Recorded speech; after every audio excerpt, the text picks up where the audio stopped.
This is the story of where we came from.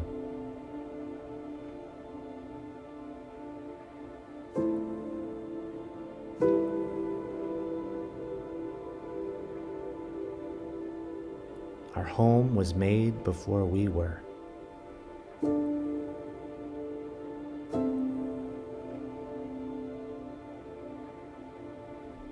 It was wild, chaotic, and dark.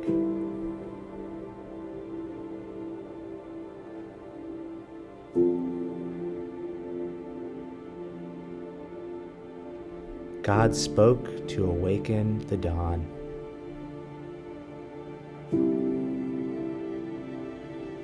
A new beginning of light helped us see before we had eyes. Our home took shape.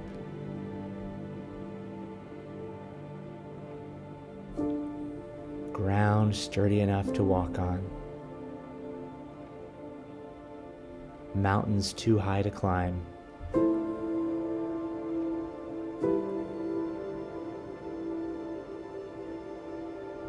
Water to satisfy our thirst.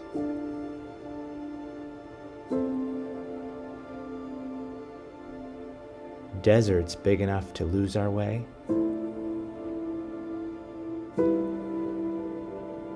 And stars bright enough to find our way back.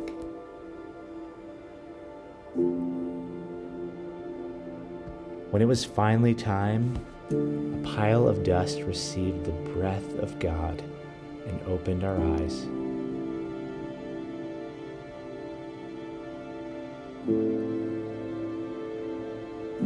We stood, we walked, we breathed, we hungered.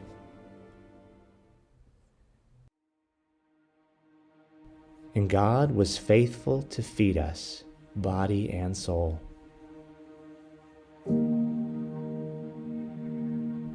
One tree to feed us, and one tree to warn us.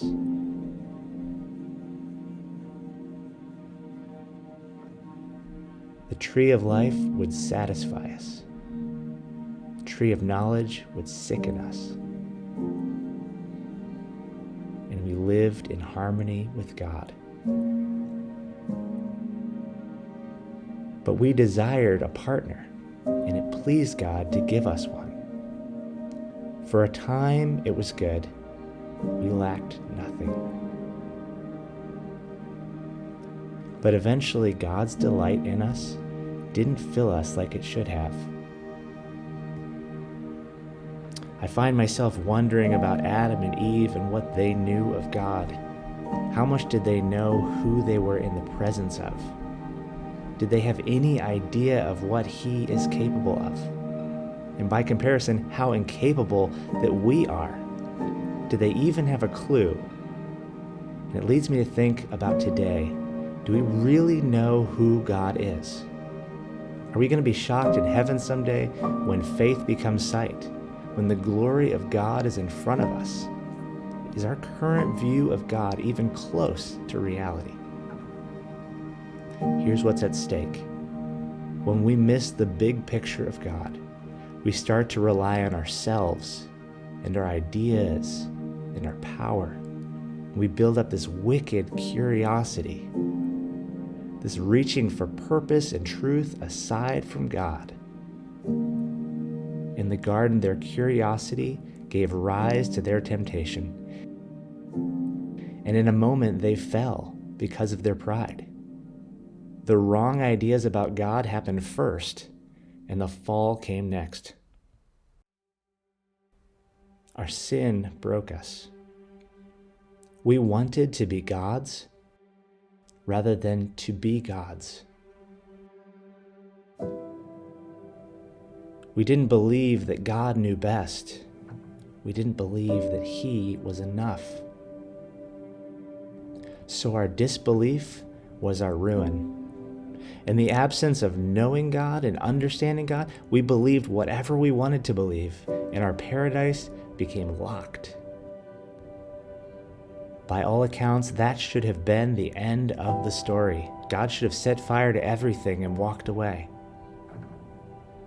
But instead, God began a new story, a new beginning of discovering Him, a new beginning of believing in Him.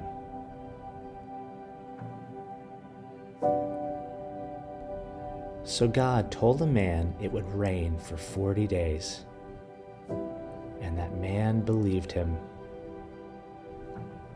God told a man to leave his home so that he could find his home, and that man believed Him. God told an old man with no children that he would be the father of a nation, and that man believed Him. God challenged a prisoner to believe in his dreams, and that man believed Him. Psalm 25 says, "No one who hopes in you will ever be put to shame, but shame will come on those who are treacherous without cause. Show me your ways, Lord. Teach me your paths. Guide me in your truth and teach me, for you are God, my Savior, and my hope is in you all day long." God's answer to a fallen world was Himself. He would present Himself and offer Himself. He would reveal Himself and ask, "Do you believe?" By believing, we are given a path back to Him. It is no small thing to believe. We must be right-minded, self-aware, steadfast, willing to recognize the gap between God and man, and able to receive God's word with humble wonder. Jeremiah 32:27 says, "I am the Lord, the God of all mankind. Is anything too hard for me?"